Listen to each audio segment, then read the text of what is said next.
une race qui surveille la Terre et qui a toujours été là. Hein. Alors, a priori, ils s'appellent les... Je ne sais pas si je vous le dis, ça. Oui.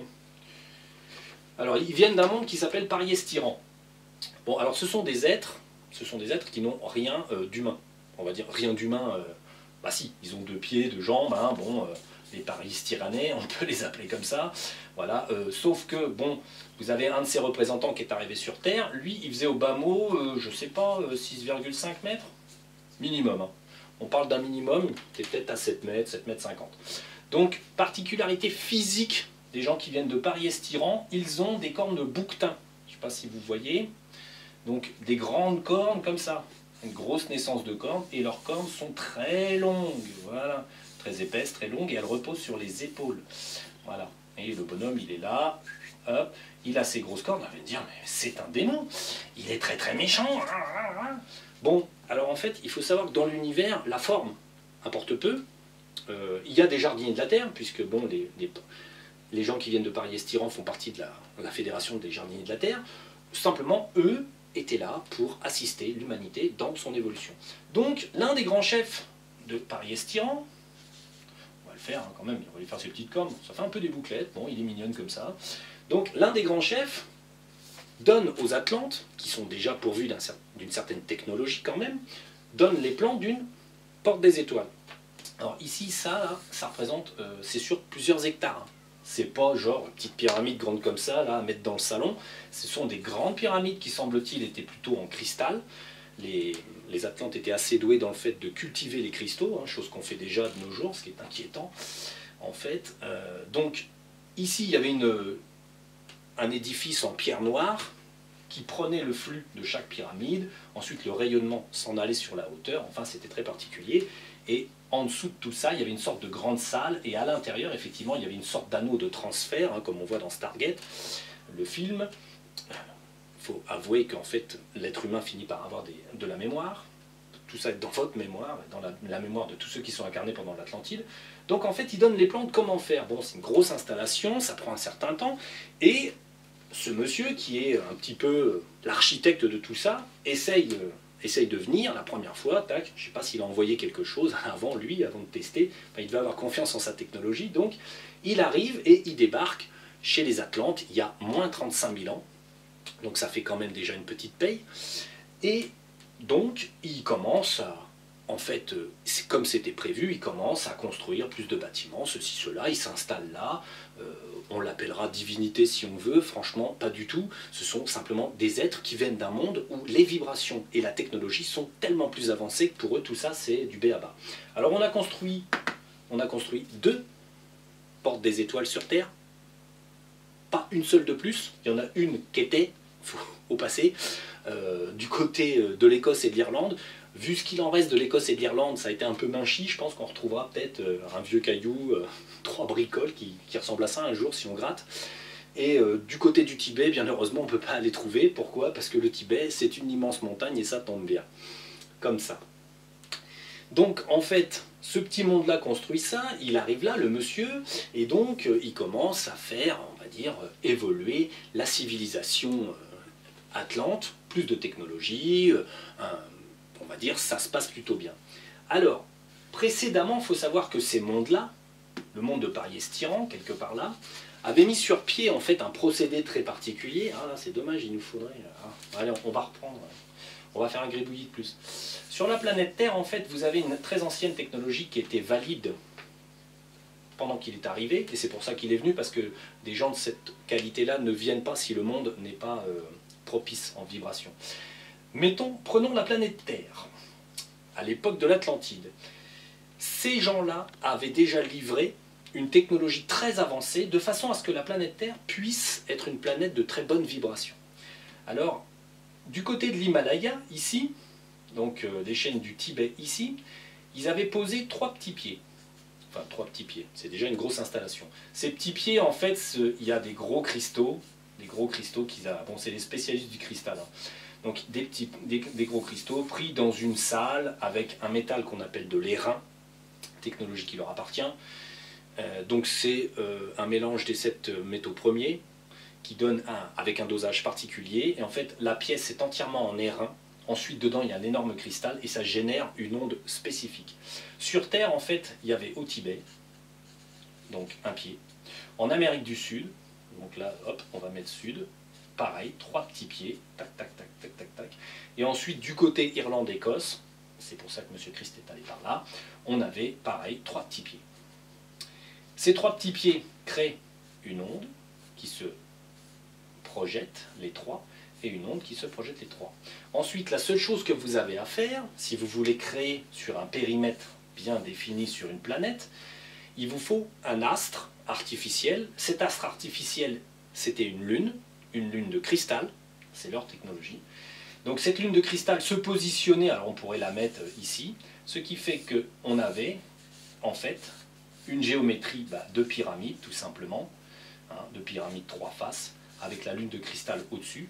Pour faire quoi? Pour faire que dans cette zone-là, voilà, dans cette zone-là, les vibrations restaient inchangées. C'est-à-dire que l'alimentation de ce secteur-là sur Terre, ce qu'on a appelé la civilisation de l'Atlantide, en fait, dans cette zone-là, les vibrations étaient, on va dire, élevées. Permettez que les êtres, les dragons et les Atlantes, puissent vivre tranquillement, paisiblement. Tout le monde était paisible, joyeux, tout se passait bien, les gens n'étaient pas belliqueux, les gens étaient détendus. Ils vivaient, on va dire, dans une atmosphère de 3 à 4 dimensions. Les choses étaient fluides, les choses étaient parfaites, entre guillemets, ce qu'on pourrait appeler le paradis sur Terre. Certainement ce qu'on a essayé de définir comme l'Éden ou des conneries de ce genre. Voilà, donc à cette époque-là, le monsieur de Pariès-Tyran, le grand chef Pariès-Tyrannais, là, fait la petite installation. Alors il la positionne ici, hein, hop, il en positionne une autre ici. Donc tac tac, lui, hop, il débarque là. Bon, il commence à agencer les choses, ça se passe bien, bon, très bien. Et ensuite, le problème qu'il y a eu, c'est qu'il y a... Alors, on va juste la citer pour exemple, hein, parce qu'on en parlera un petit peu plus après. Il y a une personne qui arrive par la porte des étoiles, aidée par une autre personne. Alors là, on va... Alors, une personne. Alors, la personne qui aide l'emmerdeuse, puisque là, on en a déjà parlé, la chef des méchantes, c'est Monsieur Lucifer, qu'on a fini par retrouver dans l'histoire, parce qu'il nous a fait bien tourner en bourrique. Donc bon, à cette époque-là, le grand bouquetin, là, il arrive, ça se passe bien, on a Monsieur Lucifer qui arrive. Alors Monsieur Lucifer est nettement plus petit, hein. Il est nettement plus petit, voilà, il est là. Il a je crois qu'il a des tout petites cornes et puis une petite flamme rouge, là. Voilà, il est plutôt rouge et noir au niveau cutané. Monsieur Lucifer est là, et il lui dit « Ouais, c'est super ce que tu fais, ouais, c'est super, c'est super. » Bon, très bien, ça discute. En fait, ce Monsieur Lucifer trahit le grand, n'est-ce pas? Et de façon à faire rentrer l'emmerdeuse. Alors l'emmerdeuse, en fait, on l'appellera l'emmerdeuse, elle a eu plein de noms, mais je l'ai déjà dit, mais on ne donnera pas franchement ces noms, c'est un petit peu dangereux pour les gens qui vont dans les terres. Après, on peut assumer, il y a des dragons qui nous protègent, mais bon, c'est pas intéressant d'aller flirter avec les emmerdeuses. Donc, Monsieur Lucifer fait rentrer l'emmerdeuse par la porte, Monsieur le Grand s'en rend compte, là, pris de court, il n'a pas de solution, il se dit, voilà, là, comment ça va se passer? Elle vient avec 6 de ses lieutenants, alors là, on parle de personnes physiques, hein, tangibles, chair, peau, tête, tout ça. Hein. Tout ce petit monde-là se retrouve dans l'Atlantide, lui, sait pas quoi faire, il se dit, mince, qu'est-ce que je vais faire? Ensuite, il va à la porte ici, fermée, il va à la porte ici, fermée. Il se dit, en plus, je suis coincé. Parce qu'elle, en fait, elle est missionnée par le mal, et donc, l'idée, c'est de détruire cette civilisation qui est à l'abri du mal. Ça les embête. Alors, on va quand même, un très grand secret que nous a confié une très grande personne, la planète Terre était effectivement, à l'origine, peuplée, quelque part, ici, à l'intérieur, était peuplée d'Écmures, de trous du cul en tout genre, du mal, qui avaient investi la Terre avant que la vie même commence à se développer. Ils étaient déjà là, ils s'étaient installés, avaient commencé à faire leur petite base, et ils comptaient récupérer cette planète. Mais en fait, comme les gens qui font partie de la Fédération Galactique des Jardiniers de la Terre s'en foutent du mal, et ils ont pas tort, quelque part, puisqu'en fait, bon, c'est vrai qu'on en a discuté, bon, si on avait laissé cette planète au mal, qu'est-ce qui serait arrivé? Bah, ils auraient tout pété, gâché, détruit, et de nos jours, la planète aurait déjà disparu, parce ils consomment, et ils consomment des planètes, des mondes entiers, et en fait, ils sont tellement cons qu'ils finissent par tout détruire. Donc, Les gentils, eux, ils se sont dit, c'est pas très rentable, donc nous, cette planète, elle peut avoir un bon avenir, on va lui coller d'abord Gaïa au centre, une entité dans un cristal, c'est encore eux au niveau de la technologie, et ensuite on va faire une zone de protection, comme ça, à chaque fois qu'on viendra, on sera dans une zone tranquille, peinard, tout ira bien. Manque de peau, ce pauvre gars de Paris-Styran, l'architecte, il arrive, l'emmerdeuse le suit, Lucifer le trahit, on verra où est Lucifer par la suite. J'avais dit que Lucifer était gentil. Ah ah, je vais être obligé de me contredire. C'est terrible. L'éther, c'est pas sympa. Et vous comprendrez pourquoi, on va dire, je suis obligé de me contredire. Donc, notre emmerdeuse arrive avec ses petits chefs. Elle reste là. Alors, elle empoisonne ce monsieur qui meurt. Ah, chaos technique. Bon, là, ça fait quand même une certaine commotion dans l'Atlantide parce que bon, les gens avaient une sorte de respect immense pour cette entité qui est quand même venue de son monde pour aider les hommes et les dragons. Donc bon, enfin aider à ce que ça s'épanouisse bien, on va dire. C'est pas aider à faire quelque chose. Il était surtout là pour montrer comment faire bien des choses et ceci, cela, quoi. Donc ce monsieur meurt, capote. Donc ensuite, qu'est-ce qui se passe? Elle, l'emmerdeuse, je ne pense pas qu'elle a pris les devants de l'Atlantide, parce que bon, il restait tout un tas de grands personnages, de jardiniers de la Terre, de ceci, de cela. Dans l'Atlantide, vous avez plein d'Atlantes de très bonne constitution, des dragons qui étaient véritablement des individus de très haute évolution. On va dire pourquoi aussi. Et donc, elle commence à habiter l'Atlantide, hein, elle doit faire sa petite maison, cric-crac, tout ça, elle commence à essayer de se faire des adeptes. C'est ce que M. Edgar Cayce, qui était une personne de la fraternité blanche, on verra ça plus tard. Donc Edgar Cayce était quelqu'un de blanc, hein, donc c'était une bonne personne. Edgar Cayce avait dit qu'il y avait les fils de la loi de Béliat et les fils de la loi de 1. Bon, bah c'est ce qui arrive à un moment donné dans ce petit triangle parfait, cette pyramide parfaite. On commence à avoir une scission. On a des gens qui commencent en fait, à discuter, on va dire, l'ordre établi depuis toujours. Et on a ceux qui veulent conserver l'ordre établi depuis toujours, donc la loi de 1, l'unité. Donc en fait, qu'est-ce qui se passe?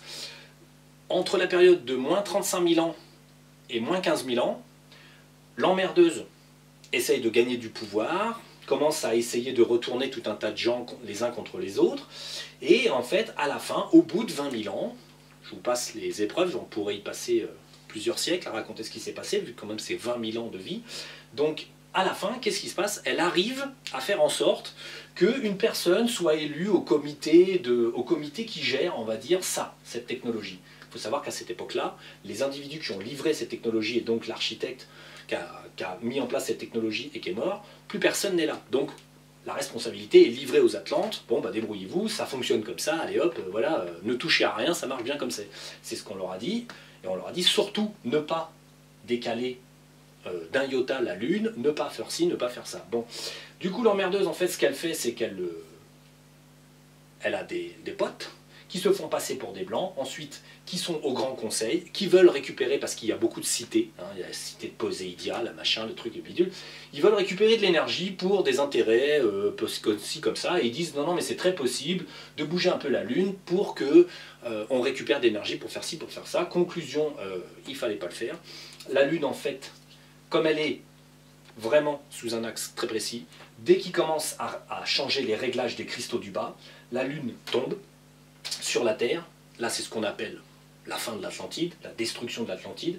Donc, la Lune tombe. Alors, il faut imaginer que c'est quand même un astre, peut-être aussi gros que la Lune actuelle, ou peut-être un peu plus petit, peu importe. Enfin, ça fait déjà une belle bête. Elle tombe, elle s'écrase sur l'Atlantide, le champ est rompu, ensuit une destruction massive. Avant ça, ils s'étaient déjà un peu battus, hein, parce qu'ils n'étaient pas tout à fait d'accord sur la couleur du crottin.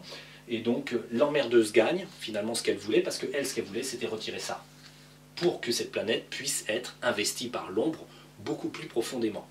Donc elle gagne, ça lui prend 20 000 ans, et donc tout ça s'est détruit. Les pieds restent de nos jours, ils sont encore présents.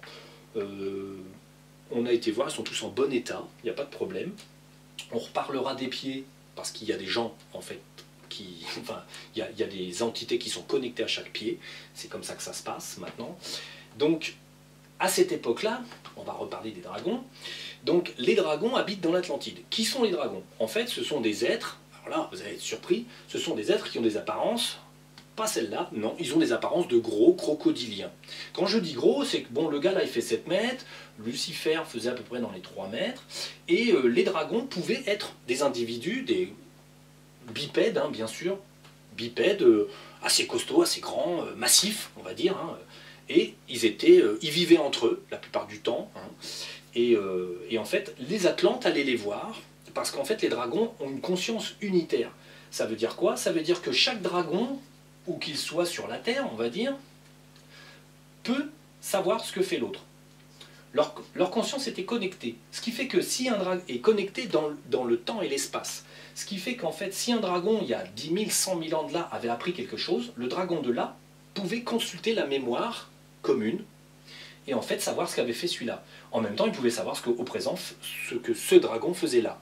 Vous ne pouviez pas surprendre un dragon, entre guillemets, parce qu'il y avait toujours un dragon qui vous regardait essayer de surprendre l'autre. Donc, les dragons étaient consultés comme des psychologues, comme des grands sages, comme des aides.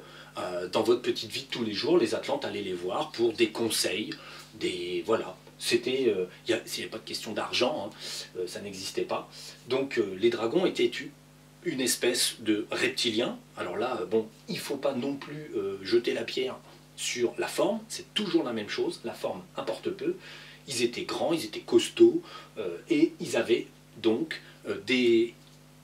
On dit que les dragons sont par thème de couleur, effectivement. Le spectre des dragons de nos jours, en fait, est sur toute la couleur, toutes les couleurs, toutes les divisions de couleurs. Il y a des dragons de toutes les couleurs qu'on peut voir dans les terres.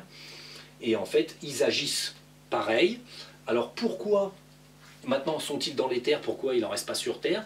Eh bien parce que l'emmerdeuse, au moment où elle détruit et qu'elle magouille tout ça, quand elle fait détruire la protection cristalline, en fait, elle commence à faire circuler le bruit par des tierces personnes que ce sont les dragons qui ont voulu ceci, cela, et qui ont conseillé de faire ci ou de faire ça.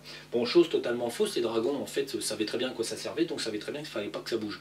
Donc en fait, à partir de là, comme m'a dit un dragon, ça a été une période difficile. J'ai dit ouais, je sais, oui, c'est plus que difficile. Simplement, comme le champ électromagnétique de bien-être disparaît, les Atlantes se retournent contre les dragons. Bon, il y a des Atlantes qui sont profondément sages, ils ne se retournent pas contre les dragons, mais il y a des Atlantes qui ne sont pas sages, et qui étaient sages parce qu'ils étaient sous le rayonnement, ils ne sont pas assez évolués, ils croient au sort net, et donc en fait les dragons, on a commencé à les chasser. Donc les êtres humains ont commencé à poursuivre, on va dire de par le monde, parce que les dragons se sont sauvés, ils ont bien senti que ça sentait le gaz, donc ils sont partis un petit peu de leur côté. Il faut savoir que c'était des êtres doux, dociles, paisibles, ne voyant pas la guerre et le mal dans les autres. Donc ça a été une période très difficile pour eux, dans le sens où ils ont été exterminés comme du bétail, hein, ils ont été tués comme si c'était rien. Les humains sont devenus des sauvages, hein, dans le sens où bon, le traumatisme de la destruction, plus le fait de pourchasser des dragons, ça a fait des crétins, il faut bien dire.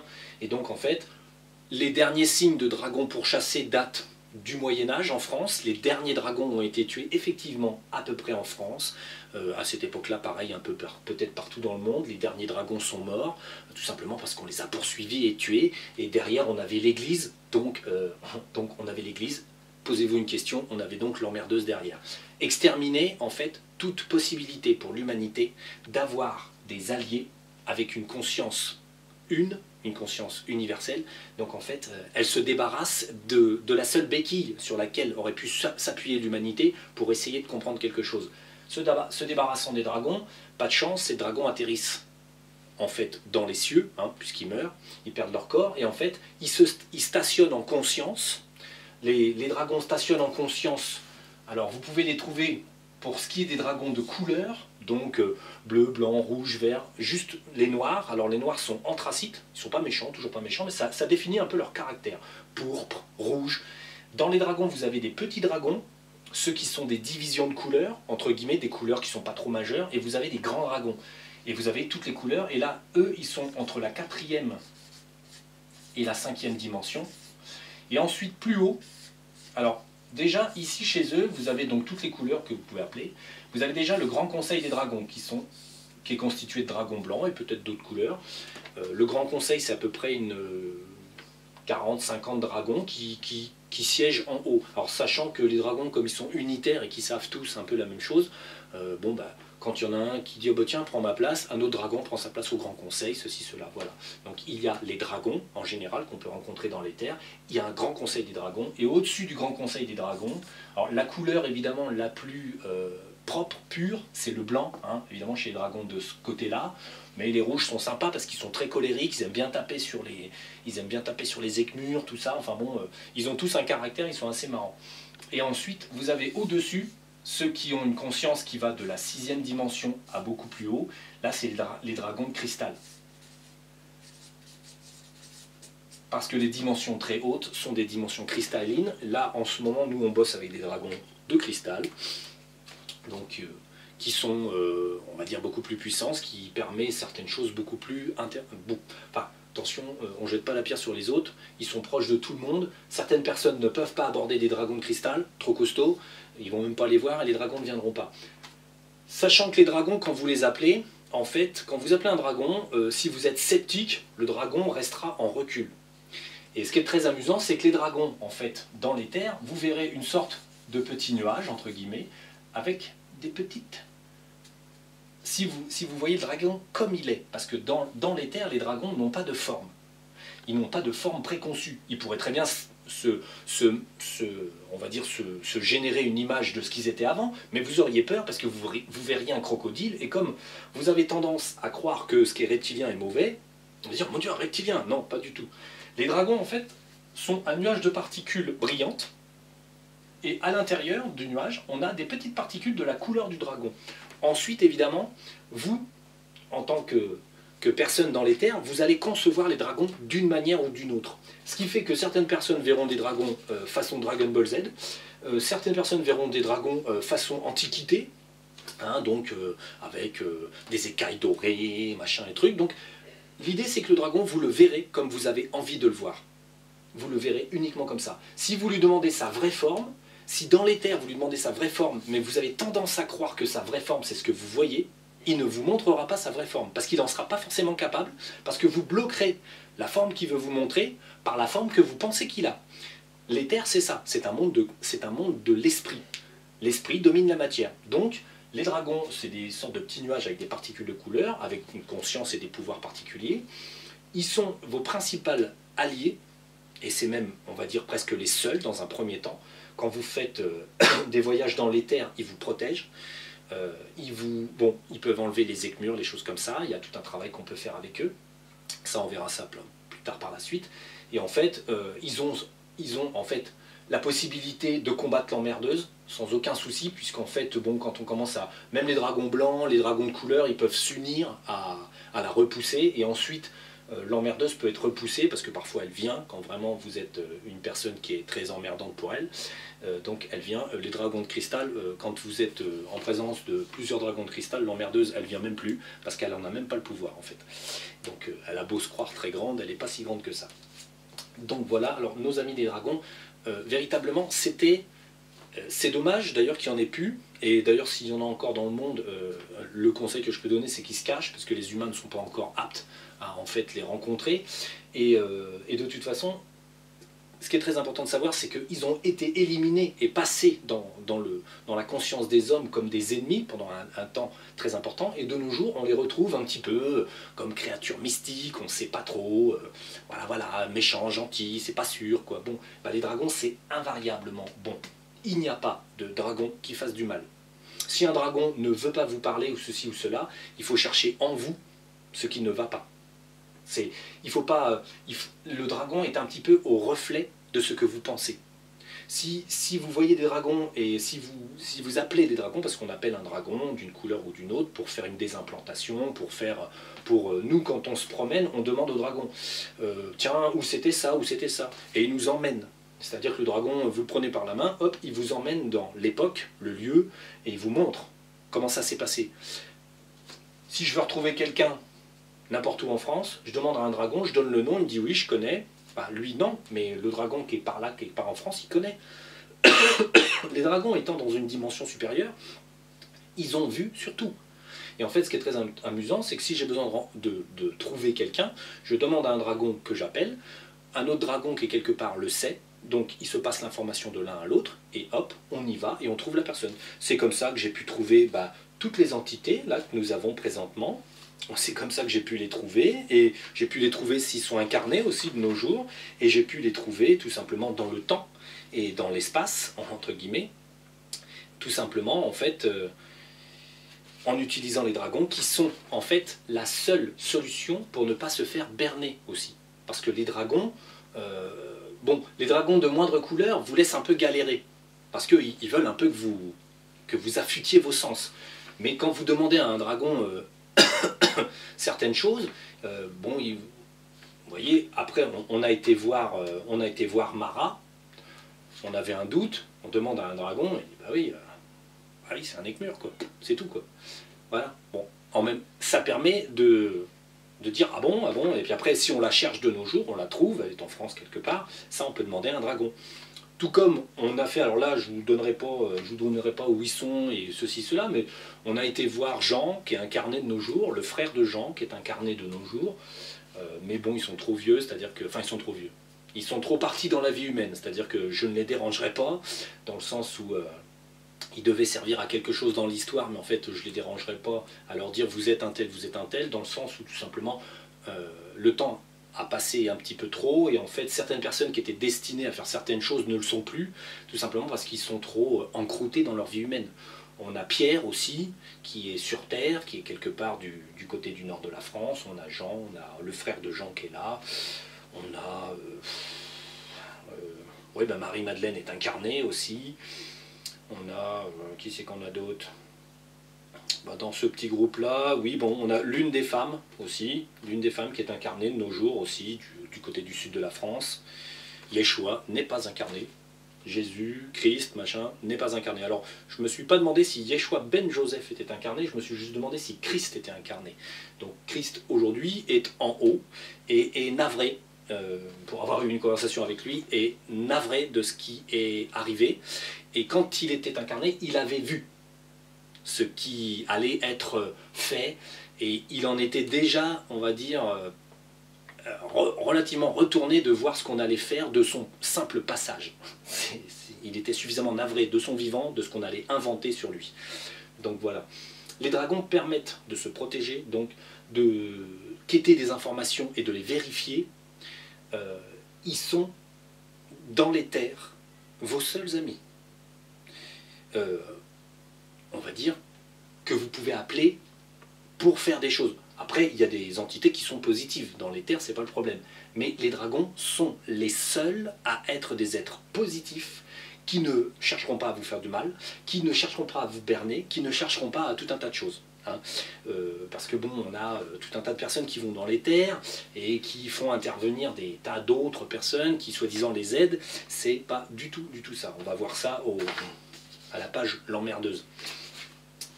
Donc là, on a fait l'Atlantide. Alors, fin d'Atlantide, on va suivre un petit peu le temps.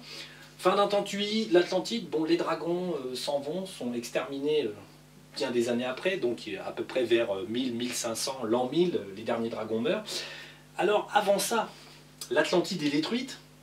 Là, on a en fait un épisode assez intéressant. On a l'épisode où en fait l'Atlantide est détruite il y a 15 000 ans. On a plusieurs entités positives qui fuient. En fait, qui fuient la zone de destruction, parce que l'Irlande c'est Minchi. Donc eux, ils s'en vont un petit peu du côté des Vikings. Donc la peuplade qui est par la suite, on a appelé les Vikings, donc des tribus qui étaient en dehors, on va dire, en dehors de la zone, qui vivaient un peu primitivement, quoi, qui étaient là, mais qui vivaient tranquillou. C'était quand même pas une planète... Enfin, il se passait pas grand-chose sur Terre. Il y a 15 000 ans, c'était cool. Il n'y avait pas le téléphone portable et toutes ces conneries-là. Donc bon, ils vivaient cool du côté des Vikings. Donc, il y a un petit groupe, une centaine de personnes à peu près, qui s'échappent de cette destruction et hop, qu'atterrit par là. Et ils commencent à faire, ils commencent à construire le principe de la fraternité blanche, parce qu'en fait, devant l'arrivée de l'emmerdeuse, se crée une sorte de principe, c'est la fraternité blanche, c'est-à-dire faire perdurer la lumière, la connaissance, pour que ça reste, et puis qu'il reste quelque part sur Terre quelque chose de lumineux, hein. Avec la présence de l'emmerdeuse et la lune de cristal qui s'est effondrée, il faut faire résistance, quoi. Donc ils atterrissent donc, dans ces groupes, des groupes simples qu'on a appelés par la suite les Vikings, et en fait ils insufflent leur tradition. C'est pour ça que les Vikings vous parlent du pont, pont Einstein-Rosen, hein, donc eux c'est le pont arc-en-ciel. Donc le voyage, la téléportation d'une personne à une autre, la porte des étoiles. Il parle d'Hydrasil, l'arbre, ceci, cela. Donc bon, ça vient des mondes qui sont constitués dans notre galaxie. Et les dragons, vous remarquerez, des dragons à la tête de leur drakkar, c'est pas pour rien, parce que les dragons les protègent. Ben oui, les dragons protègent les Vikings, parce que, hein, voilà, parce que c'est une certaine conscience que les dragons étaient positifs. Donc voilà. Donc par la suite, Odin, ceci, cela. Bon, après, il y a tout. Sur 15 000 ans, évidemment, vous avez le folklore qui a pris le dessus sur les faits. Mais chose intéressante, en fait, la petite centaine d'Atlantes, alors il y avait de tout, hein, Jardinier de la Terre, Atlante et tout, se reproduisent avec la petite tribu, ce qui fait qu'il y a des gènes supérieurs, entre guillemets, qui se mélangent chez les Vikings. C'est pour ça qu'ils sont un peu blonds, un peu grands, et tout ci, tout ça. Et c'est pour ça que par la suite, un petit homme avec une moustache, qu'on reconnaîtra aisément à son drapeau hitlérien, un petit homme se prend d'une idée d'essayer de reconstituer la race pure. Parce qu'en fait, Hitler a eu vent qu'effectivement, après l'Atlantide, il y a eu un mélange avec des dieux, hein, n'est-ce pas? Et donc que les Vikings seraient des descendants de dieux, de divinités nordiques et tout et tout. Donc M. Hitler, dans son grand génie et sa grande stupidité, veut recréer le gène parfait et donc croiser les blonds avec les blonds pour obtenir, je sais pas, Odin, un bébé qui sort avec un marteau à la main, quoi. Donc bon, alors les artefacts genre marteau, ceci, cela, c'était certainement donc des outils technologiques avancés de l'Atlantide qui ont été sauvés, entre guillemets, et qui ont dû servir à certaines choses, voilà, sans plus, quoi, hein. C'était pas le marteau de Thor, d'Odin, de machin, de trucs, tout ça, enfin bon, ça c'est du folklore, hein, mais il y a dans ce folklore énormément de vérités qui sont énormément perdues dans tout un tas de traditions, mais ça vient de là. Donc monsieur Petite Moustache, là, Hitler, essaye de refaire la race parfaite pour avoir un bébé avec un marteau dans les mains. Bon, raté, ça n'a jamais marché, il n'a jamais eu une divinité qui est sortie comme ça, bêtement, du ventre d'une femme blonde issue d'un père blond. Mais l'idée était pas mauvaise. Ceci dit, c'est pas comme ça que ça marche, on fait des bébés avec qui on veut. Donc voilà, voilà. Alors là, c'était la parenthèse. Sur les Vikings, on va pas en dire plus, c'est juste pour dire qu'il y en avait par là. Alors il y a quand même d'autres groupes qui se sont enfuis aussi, hein, qui ont atterri à droite à gauche, qui ont peut-être donné lieu à des cultes, des restes de civilisation.